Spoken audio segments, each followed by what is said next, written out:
अपने चैनल पर हम आप सबको खुशामदीद कहते हैं। इसको सब्सक्राइब करने के बाद बेल आइकन बटन को भी प्रेस कर लें ताकि हमारी तमाम नई आने वाली वीडियोस को टाइमली देख लें।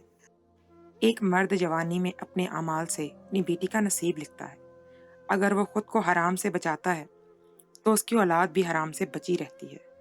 लेकिन अगर मर्द नाजायज कामों में मुब्तला रहे तो आइंदा के लिए उसकी औलाद किसी न किसी सूरत मुश्किलात झेलती है और तब सिर्फ मकाफात का वक्त होता है। फरवरी का महीना था और मरी की यख बस्ता हवाएं थी। बर्फबारी तो अब खत्म हो चुकी थी, लेकिन हर जगह बर्फ के असरात अभी भी बाकी थे। रात का वक्त था और मैं अपने मखसूस कमरे में बैठा हुआ था, जहां से खिड़की के बाहर का मंजर मुझे साफ दिखाई दे रहा था। एक गाड़ी आकर खड़ी हो गई थी, लेकिन गाड़ी में सवार दो लोगों को देखकर मुझे अंदाजा हो गया था कि ये गाड़ी अब पार्किंग एरिया से दूर खड़ी करने के इरादे से बना रहे हैं, जिस वजह से अब ये दोनों मेरे पास आने वाले थे। वो दोनों लड़का और लड़की थे और लड़के ने आंख मारते हुए मुझे 1,000 रुपए दिए और कहा कि हमें गाड़ी पार्किंग एरिया से थोड़ी दूर खड़ी करनी है। सूरत हाल को समझो। मेरे चेहरे पर पुरस्कार मुस्कुराहट आ गई। मैंने कहा, मैं आपकी बात बिल्कुल समझ गया हूँ, लेकिन 1,000 रुपए इस काम के लिए नाकाफी हैं। इतने में ये काम नहीं हो सकेगा। मेरी नौकरी खतरे में पड़ सकती है और मैं इतनी सी रकम के लिए अपना बनाया बनाया कारोबार नहीं बिगाड़ सकता। मेरा ऐसा कहने पर उसने 2,000 के नोट मुझे पकड़ा दिए तो मैं समझ गया कि उसको पहले से ही किसी ने बता दिया था कि मैं इस काम के 2,000 लेता हूँ, लेकिन उसने अपनी बचत करने के लिए पहले मुझे 1,000 रुपए देकर बात खत्म करना चाहिए। 2,000 रुपए लेकर मैंने उसको इशारा किया कि वो अपनी मतलूबा जगह पर गाड़ी खड़ी कर दे और मुझे वक्त भी बता दे कि कितनी देर तक वो गाड़ी के अंदर रहेंगे, ताकि मैं इतनी देर आसपास की खबर रखूं। उसने बताया कि हमें बस 1 घंटा काफ़ी है। मैंने कहा, ठीक है, आप रुक जा सकते हैं। फिर इस लड़के ने अपनी गाड़ी दोबारा स्टार्ट की और रिवर्स करके पार्किंग एरिया से काफी दूर खड़ी कर दी, जहां से कोई इन्हें नहीं देख सकता था। इस जगह पर गाड़ी खड़ी करने की अमूमन इजाजत नहीं थी, क्योंकि वो ऐसी जगह थी जो पार्किंग एरिया में नहीं आती थी और वो जगह अच्छे तरीके से नजर भी नहीं आती थी। इसीलिए इस किस्म के लोग इस जगह का इंतखाब करते थे और वो ये गुनाह का काम होटलों में करने से डरते थे कि होटलों में अक्सर यहाँ पर छापे पड़ जाते थे, पुलिस आ जाती थी तो बहुत से ऐसे जोड़े जो गुनाहगार और गुनाह का इरादा रखते थे, वो गाड़ी में ही इस काम को सर अंजाम देते थे। मैं इस काम के 2,000 रुपए लेता था और ये बात बहुत सारे ऐसे जोड़ों को पता थी और इनमें से अक्सर और बेशतर मुझे जानते थे। और फिर वो मेरा पता ऐसे ही लोगों को देते थे और कहते थे कि एक बंदा बैठा होगा जिसको 2,000 हाथ में देना और पुरसुकून होकर अपना काम करना। मेरी तनख्वाह इतनी ज़्यादा नहीं थी कि मेरा घर चल सके, इसीलिए मैं इसी तरह से गुजारा कर रहा था और हराम और हलाल का फ़र्क किए बगैर मैं ये पैसे वसूल करता था और इसे अपना हक समझता था। जब इन्हें 1 घंटे से ज्यादा हो गया तो मैं इनकी जानिब बढ़ा और इस लड़के की कार के सामने आ गया और अपनी शहादत की उंगली से उसकी खिड़की पर दस्तक देकर कलाई पर हाथ रखकर वक्त का इशारा किया कि तुम्हारा वक्त इख्तिताम पजीर हुआ। वो दोनों इंतहाई नाजेबा हालत में थे, लेकिन मुझे इस किस्म के मनाजर देखने की आदत हो चुकी थी। इस लड़के ने मुझ पर गुस्सा किया और कहा कि तुम्हें इस तरह से सामने नहीं आना चाहिए था, और वो लड़की फौरन से अपने बरहना कंधे पर शाल से छुपाने लगी। इस लड़के की बात सुनकर मैं दिल ही दिल में मुस्कुरा दिया। उसे क्या पता था कि मैं उनके लम्हात को कैमरे में महफूज रखता हूँ और फारिग औकात में इन वीडियोस को देखकर लुत्फ अंदोज होता हूँ। वो लड़का शायद बाहर निकलने के मूड में नहीं था। उसने मुझे मजीद 2,000 दिए और मुझे वहां से जाने का इशारा किया, तो मैं देखकर खुश हो गया कि आज मेरी दिहाड़ी अच्छी खासी लग गई है। यहाँ पर अक्सर अमीरजादे अपनी नाम निहाद महबूबाओं के साथ इस तरह का काम करने के लिए आते थे और मेरा हाथ गर्म करके चले जाते थे, लेकिन इन्हें नहीं मालूम था कि मैं इनके इन लम्हात को सीसीटीवी कैमरा में कैद कर लेता था और मैंने अपने ही पैसों से कैमरा लगाया हुआ था कि कभी भी किसी को भी ब्लैकमेल करने की जरूरत पड़ सकती थी। यहाँ पर आने वालों को मैं ज्यादा नहीं जानता था। कुछ चेहरे मेरे लिए अनजान थे, कुछ जाने पहचाने होते थे जो हर साल आते थे और हर साल एक नई लड़की के साथ आते थे। आज भी मैं अपने ऑफिस में बैठा हुआ था जब एक गाड़ी में बहुत ही खूबसूरत लड़की एक लड़के के साथ वहां पर आई थी।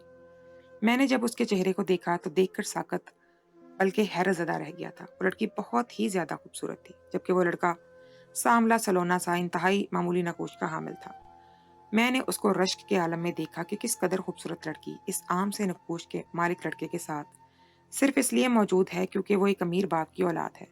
हर बार की तरह मैंने इस बार भी इनकी वीडियो रिकॉर्ड की थी। इनके जाने के बाद मैंने इस वीडियो को 1 से 2 बार देखा था। इस लड़की को देख देख कर मेरा दिल ही नहीं भर रहा था। अब तक मैं सिर्फ वीडियोस देखने की हद तक ही गया था और मैंने कभी किसी लड़की को ब्लैकमेल करने का नहीं सोचा था, क्योंकि मैं जानता था कि वो अमीरजादों की महबूबाएं हैं और जिस तरह से वो बखुशी वहां पर आया करती थी, लग रहा होता था कि वो अपनी मर्जी से आई हैं। लेकिन ये लड़की और इसके चेहरे के तासुरात बता रहे थे कि वो अपनी मर्जी से यहाँ नहीं आई थी। वो आते वक्त बेहद खौफजदा थी और इधर उधर देख रही थी, ऐसे जैसे सबसे छुपने की कोशिश कर रही हो, या ये ख्याल कि कोई उसे देख ना ले, कोई उसे पहचान ना ले।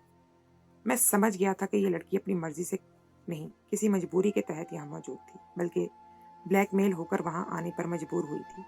जो लड़कों के साथ गाड़ी के अंदर बैठकर गलत काम करती थी, इनमें कुछ स्कूल या कॉलेज यूनिफॉर्म में मलबूस होती थी, तो कोई यूनिवर्सिटी की स्टूडेंट होती थी और कुछ अपने दोस्त नामी शख्स के साथ आया करती थी।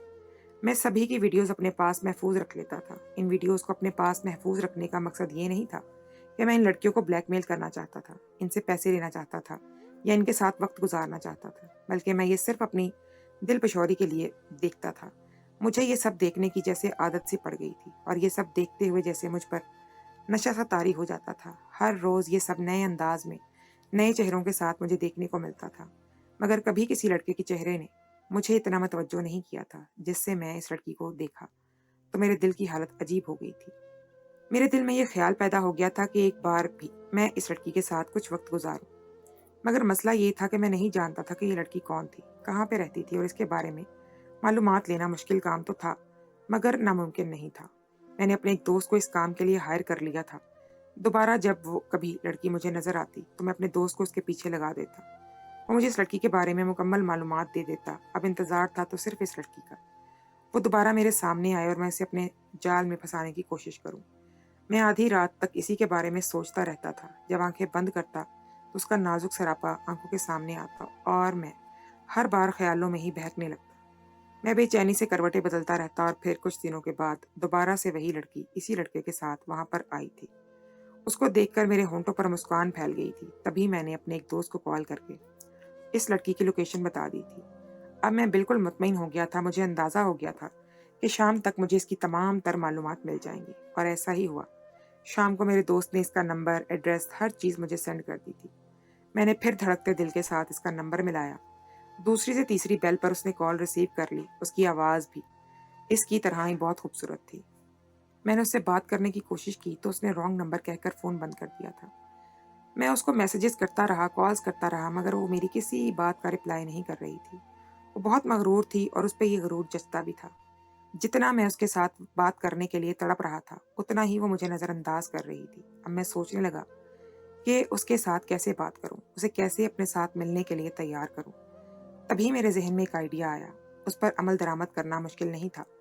ये ख्याल आते ही मेरी आंखों में चमक सी आ गई थी और मैंने फिर सीसीटीवी कैमरे में रिकॉर्ड की गई वीडियो का एक छोटा सा क्लिप उसे शेयर किया था, जो क्लिप सबसे ज़्यादा खास था। और मेरी तवक्को के ऐन मुताबिक उसने अगले ही पल मुझे रिप्लाई किया और साथ ही मुझे कॉल कर दी। वो बहुत ही ज़्यादा खौफजदा मालूम हो रही थी। उसकी आवाज़ में कपकपाहट वाज़ेह थी। अपने वो ये समझ रही थी कि ये बात किसी को नहीं पता। और जब अब उसने अपना राज यूं खुलते हुए देखा तो वो बेचैन हो गई। वो कहने लगी, आप कौन हैं और ये वीडियो आपके पास क्या कर रही है? अब मुझे अंदाज़ा हो गया था कि ये चिड़िया बस जाल में कैद होने को तैयार है। मैं ज़ोर से हंस दिया और कहने लगा कि इस बात को छोड़ो कि मैं कौन हूँ, बल्कि ये सोचो कि अगर ये वीडियो नेट पे डाल दी मैंने या तुम्हारे घर वालों को इसका पता लग गया तो तुम पर कैसी मुसीबत टूट पड़ेगी, वो तुम्हारे साथ क्या सलूक करेंगे। वो ये सुनकर बहुत डर गई और कहने लगी कि अल्लाह के लिए ऐसा मत करना, वरना मेरे घर वाले मुझे जान से मार देंगे। तुम बताओ तुम्हें क्या चाहिए? जो तुम्हें चाहिए मैं वो तुम्हें देने के लिए तैयार हूँ। उसकी तेजी से बोलने पर मेरे चेहरे पर शैतानी मुस्कुराहट नुमाया हुई थी। मैंने उसे कहा कि मुझे तुमसे एक बहुत खास चीज़ चाहिए और वो मैं तुम्हें मिलने पर ही बताऊंगा। वो चौंक गई और कहने लगी, क्या मतलब, कौन सी खास चीज़? मैंने उसे कहा कि ये जानने के लिए मेरे मैसेज का इंतज़ार करना। मैं तुम्हें जगह और वक्त बताऊंगा और तुम वहीं पर पहुंच जाना। मैंने कॉल बंद कर दी थी, मगर अब उसके बार बार मैसेजेस मुझे आ रहे थे जिसमें वो मेरी मिन्नतें कर रही थी, मेरे आगे हाथ जोड़ रही थी कि उसकी रोती हुई आवाज़ सुनकर एक बार फिर मेरे दिल को कुछ हुआ। मगर फिर मैंने अपने दिल को ये सोचकर मजबूत कर लिया कि एक बार मैं इससे अपना मकसद हासिल कर लूँ तो इसके बाद ये सब कुछ मैं डिलीट कर दूंगा। और वैसे भी मेरा मकसद ये सब कुछ नेट पर डालने का नहीं था और ना ही मैं इसके घर वालों को ये सब कुछ दिखाना चाहता था। बल्कि मेरा इरादा तो इससे महज लुत्फ़अंदोज़ होने का था और लुत्फ़ हासिल करने का था। फिर मैं ये तमाम वीडियो डिलीट कर देता। जो भी वो इन वीडियोज़ की वजह से ही तो मेरे जाल में आकर फँसी थी। अगले दिन मैं अपने ऑफ़िस में बैठा हुआ था, जब वहाँ पर एक गाड़ी में 5 लड़के आए और उन्होंने गाड़ी सबसे अलग-थलग जगह पर खड़ी की थी। तभी मैं ये देखकर चौंक गया कि हो ना हो इस गाड़ी में ज़रूर कुछ ख़ास होने वाला है। तभी तो उन्होंने सबसे अलग जगह पर खड़ी की थी गाड़ी। ये देखकर मैं अलर्ट हो गया और आने वाली सनसनीखेज़ वक़्त के लिए खुद को तैयार करने लगा। तभी जो मंज़र मैंने देखा उसने मुझे अंदर तक हिला दिया था। इस गाड़ी में 5 लड़कों के साथ एक छोटी-सी बच्ची थी, जो कि दिखने में 10-12 साल की थी। वो बच्ची बहुत बुरी तरह से खौफ़ज़दा थी और रो रही थी। वो बच्ची स्कूल यूनिफ़ॉर्म में मलबूस थी और बेतहाशा डरी सहमी थी। ये देखकर मुझे समझने में देर नहीं लगी कि वो बच्ची स्कूल जा रही थी और इन लोगों ने बच्ची को अगवा कर लिया। अब वक़्त नहीं था कि मैं ऑफ़िस में बैठकर इस बच्ची की बर्बादी का तमाशा देखता। मेरे दिल को बेचैनी होने लगी। मैं फ़ौरन अपनी जगह से उठा और गार्ड को अलर्ट करके अपने साथ लेकर इस गाड़ी के पास पहुँचा। वो लड़के मुझे देखकर चौंक गए। वो बच्ची इनकी गिरफ्त में मछली की तरह तड़प रही थी। मैंने लड़कों को गुस्से से गाड़ी से बाहर निकाला। दोनों गार्ड्स अब मेरे साथ यहाँ पर पहुँच गए थे। वो लड़के किसी अमीर ख़ानदान के लग रहे थे और मुझे इस बात पर डराने-धमकाने लगे कि अगर ये बात पुलिस को बताई तो तुम्हारे साथ अच्छा नहीं करेंगे। मैंने उनकी बात को तहम्मुल से सुना और कहा कि जो भी है ये पुलिस केस है। आप लोगों को जो भी कहना है इनसे ही कहना। अब पुलिस ही तुम लोगों से निपटेगी। वो लड़के मुसलसल मुझे इससे बाज रहने के लिए उकसा रहे थे, मगर मैं भी इनकी बातों में आने वाला नहीं था। तभी मैंने अपने कज़न को कॉल लगा दी, जो कि इंस्पेक्टर था। वो फ़ौरन ही यहाँ पर आ गया और इस दौरान मैंने लड़की को गाड़ी से निकाल लिया था और उसे अपने साथ ऑफिस से बिठा लिया था। वो लड़की बहुत ही ज़्यादा मासूम थी, बहुत ही प्यारी थी। मुझे उसमें अनजानी सी कशिश महसूस होने लगी और तभी मेरी निगाहों के सामने किसी का मासूम चेहरा घूम गया था। मैंने अपने सर को झटका और उससे पूछने लगा कि तुम्हारे पापा का क्या नाम है और वो क्या करते हैं। ये सुनकर बच्ची रोनी शक्ल बनाकर बोली कि मेरे पापा इस दुनिया में नहीं है। ये सुनकर मुझे बहुत अफसोस हुआ था और फिर मैं बच्ची को कहने लगा कि मैं तुम्हें थोड़ी देर के बाद तुम्हारी मम्मा के पास ले जाऊंगा, तुम परेशान मत हो। क्या तुम्हें अपने घर का एड्रेस मालूम है? लड़की ने फौरन मस्बत अंदाज में सर हिलाया और अपना एड्रेस फर फर बताने लगी। मुझे लड़की की ज़हानत बहुत पसंद आई थी। मैं इसके साथ दिलचस्पी से छोटी-छोटी बातें कर रहा था, तभी मेरा कज़न भी यहाँ पर आ गया था और वो कहने लगा कि तुमने अच्छा किया बहुत, जो इस बच्ची को दरिंदों से बचा लिया, वरना इस बच्ची की तो ज़िंदगी तबाह हो जाती। मुझे बच्ची बहुत अच्छी लगी थी और मैं इससे एक पल भी अलहदा होने का दिल नहीं कर रहा था। जब मेरे कज़न ने कहा कि मैं इसे इसके घर का पता करके वहाँ पे पहुँचा देता हूँ और इसके घर वाले भी परेशान हो रहे होंगे, मैंने उसे कहा कि मैं भी तुम्हारे साथ जाना चाहता हूँ। एड्रेस इस बच्ची को मालूम है। जब हम इसके बताए हुए पते पर पहुंचे तो घर के आसपास काफी सारी औरतें जमा थी, जो आपस में चैन-गोइयां कर रही थी। घर का दरवाजा खुला हुआ था और जब हम वहां पहुंचे तो वो औरतें बच्ची को देखकर कहने लगी, अरे शिजा, तो ये रही। अरे शिजा, कहाँ थी तुम? तुम्हारी माँ तुम्हारे लिए कितना परेशान हो रही थी। गर्ज ये कि चारों तरफ से औरतें की बिन बिन की आवाजें आना शुरू हो गई थी। हम दोनों को अंदाजा हो गया था कि ये घर इसी बच्ची का है। ये देखकर हमें तसल्ली हो गई थी और फिर जब हम घर के अंदर दाखिल हुए तो वहां भी काफी सारी औरतें जमा थी। एक लड़की की रोने की आवाज सुनाई दे रही थी। उसकी हमारी तरफ कमर थी और वो बुरी तरह से रो रही थी। मोहल्ले की एक औरत ने उससे न जाने क्या पूछा कि वो कहने लगी कि मैं छुट्टी के वक्त हिरा को स्कूल से लेने गई तो स्कूल वालों ने कहा कि आज तो हिरा स्कूल ही नहीं आई है, जबकि मैं खुद उसे तैयार करके स्कूल छोड़ने के लिए गई थी। आज मुझे ऑफिस से देर हो रही थी, तभी मैं स्कूल से थोड़ा पीछे ही उसे रवाना करके अपने ऑफिस चली गई थी। जब स्कूल वालों ने ये बात की तो मेरे पाँव के नीचे से जमीन निकल गई थी। फिर मैं घर आई तो ये घर पे नहीं थी। मैंने अपनी 2-4 जानने वालियों से आस-पास हर जगह से पूछा। सभी इस बात से लाइन थे। वो रोते-रोते निढाल हो रही थी और उसकी आवाज़ सुनकर मैं चौंक गया था। ये आवाज़ मुझे अपनी-अपनी सी लग रही थी, सुनी-सुनी सी लग रही थी और अब मैं इसका चेहरा देखने के लिए बेकरार हो रहा था। तभी वो बच्ची फ़ौरन से आगे बढ़ी और मामा कहकर उससे लिपट गई। वो दोनों एक-दूसरे से लिपटकर बहुत बुरी तरह से रो रही थी। ये मंज़र देखकर मेरी आँखें भी नम हो गईं। काफ़ी देर तक मैं और मेरा कज़न इसके सँभलने का इंतज़ार करते रहे। तब वो बच्ची से पूछने लगी कि तुम कहाँ पर थी? मैं तुम्हें कहाँ-कहाँ नहीं ढूँढा और तुम स्कूल में क्यों नहीं गई थी? स्कूल से कहाँ चली गई थी? जानती हो मैं तुम्हारे लिए कितना परेशान हो रही थी। कितनी बार तुम्हें कहा है कि अकेले कहीं मत जाया करो, मगर तुम मेरी कोई बात सुनती ही नहीं हो। वो उसे चूमा जा रही थी और एक ही सांस में न जाने कितनी बातें कर रही थी। अब उसकी फिक्र खत्म हो गई थी तो उसकी जगह पर गुस्से ने ले ली थी। तभी हिरा ने हमारी तरफ इशारा किया, कहने लगी, मैं इन अंकल के साथ थी, ये मुझे लेकर आए हैं। इस लड़की ने जब पीछे मुड़कर देखा तो वो मुझे देखकर मबहूत सी रह गई और मैं भी उसके चेहरे की तरफ देखकर गोया पत्थर का बुत बन के रह गया था। हम दोनों बेध्यानी में एक दूसरे की तरफ देखे चले जा रहे थे। मेरे कज़न ने हम दोनों के तासुरात देखे तो चौंक गया और मुझे ठहुका देकर पूछने लगा कि ये कौन है? یہ تمہیں ایسے کیوں دیکھ رہی ہے؟ کیا تم ایک دوسرے کو جانتے ہو؟ مگر میں تو کچھ کہنے کی پوزیشن میں ہی نہیں تھا۔ میں خاموشی سے وہاں سے اپنے گھر آ گیا اور ذوالنورین مجھے پکارتا رہ گیا۔ بیسن کے آگے کھڑے ہو کر میں اپنے چہرے پر پانی کے چھینٹے مارنے لگا اور جب شیشے میں اپنا چہرہ دیکھا تو اس میں اس کا عکس نظر آنے لگا، کبھی ہنستے ہوئے، کبھی شرارت کرتے ہوئے، کبھی غصہ کرتے ہوئے۔ میرے اندر جیسے کچھ جل رہا تھا۔ میں باتھ روم سے سیدھا کمرے میں آ گیا۔ کتنے ہی گلاس میں نے پانی کے چڑھا لیے تھے مگر میرے اندر کی جلن جیسے ختم ہی نہیں ہو رہی تھی۔ آج کتنے سالوں بعد میرا اس کے ساتھ آمنا سامنا ہوا تھا، اور وہ بھی کس صورتحال میں۔ میں یہ سوچ کر حیران ہو رہا تھا، وہ اتنی بدحال کیوں تھی اور وہ بچی کون تھی؟ کہیں وہ میری بیٹی تو نہیں تھی؟ اس بات کا جواب تو وہی دے سکتی تھی۔ تبھی دروازے پر بیل بجنے لگی۔ سامنے ذوالنورین کھڑا تھا۔ وہ حیران پریشان سا کمرے میں آیا۔ میری حالت دیکھ کر وہ بوکھلا گیا اور کہنے لگا، تمہیں کیا ہوا ہے؟ تم کیوں اس طرح سے ریئیکٹ کر رہے ہو؟ تم وہاں سے بنا کچھ کہے چلے آئے۔ میں تو تمہیں پکارتا رہ گیا تھا اور تم نے میری بات ہی نہیں سنی۔ میں بے دم سا ہو کر اپنے بیڈ پر گر گیا۔ اس نے میرے دونوں بازو پکڑ کر مجھے جھنجھوڑا اور کہنے لگا کہ تمہاری اس طرح دیکھ کر میں پریشان ہو رہا ہوں۔ اللہ کے لیے مجھے بتاؤ کہ تمہیں کیا ہوا ہے؟ وہ لڑکی کون تھی؟ اور وہ بھی تمہیں دیکھ کر کس طرح پتھر کی مورت بن گئی تھی تمہاری طرح؟ میں نے اسے کہا کہ آج سے 13 سال پہلے شرمین کے ساتھ شادی کی تھی۔ ہم دونوں کی پسند کی شادی تھی۔ ہم دونوں ہی ایک دوسرے کے بغیر جینا نہیں چاہتے تھے، مگر نہ جانے کیسے ہمارے درمیان رفتہ رفتہ بدگمانیاں پیدا ہونے لگی، جنہیں نہ اس سے دور کرنے کی کوشش کی اور نہ ہی میں نے۔ شرمین کو شک کرنے کی عادت تھی۔ وہ ہر بات پر مجھ پر شک کرتی تھی۔ نہ وہ میری عزت کرتی تھی، نہ میرے والدین کی، یہاں تک کہ ہمیں اللہ پاک نے ایک پیاری سی بیٹی عطا کر دی، اور ماں بننے کے بعد بھی اس میں بالکل بھی کوئی تبدیلی واقع نہیں ہوئی تھی۔ وہ ویسی کی ویسی ہی تھی، ضدی اور خود سر۔ میں نے اس کو بدلنے کی بہت کوشش کی، مگر شاید وہ خود کو بدلنا چاہتی ہی نہیں تھی، یا پھر شاید وہ میرے ساتھ رہنا ہی نہیں چاہتی تھی۔ اگر اسے مجھ سے محبت ہوتی تو ضرور خود کو تھوڑا سا بدل لیتی۔ ایک دن مجھے ضروری کام کے سلسلے میں شہر سے باہر جانا تھا، اور میں آدھی رات کو گھر واپس آیا تھا۔ اس دوران بار بار اس کی کالز آ رہی تھی۔ میں میٹنگ میں رہا، بار بار اس کی کالز کی وجہ سے میں ڈسٹرب ہو رہا تھا اور دل ہی دل میں جھنجھلا بھی رہا تھا۔ میں نے اسے منع کیا تھا کہ مجھے کال نہیں کرنی، مگر اس نے ہمیشہ کی طرح میری بات پر عمل نہیں کیا تھا، اور پھر میں نے غصے میں آ کے موبائل ہی آف کر دیا۔ اور آدھی رات کو جب میں گھر گیا تو یہاں تو ایک گویا طوفان کھڑا تھا۔ پورے کمرے کا سامان یہاں سے وہاں بکھرا پڑا تھا۔ وہ غصے سے چلا رہی تھی۔ اماں اپنے سر پر ہاتھ رکھ کر بیٹھی تھی۔ جب میں نے یہ ساری صورتحال دیکھی تو میرا دماغ گھوم گیا۔ مجھے دیکھتے ہی وہ چلانے لگی، کہاں پر تھے، کس کے ساتھ تھے، ابھی بھی گھر آنے کی کیا ضرورت تھی، وہیں پر رہتے، اور میری برداشت کی حد یہیں ختم ہو گئی تھی۔ میں نے ایک زوردار تھپڑ اس کے چہرے پر رسید کیا اور اسے کہا کہ آج کے بعد مجھے شکل مت دکھانا۔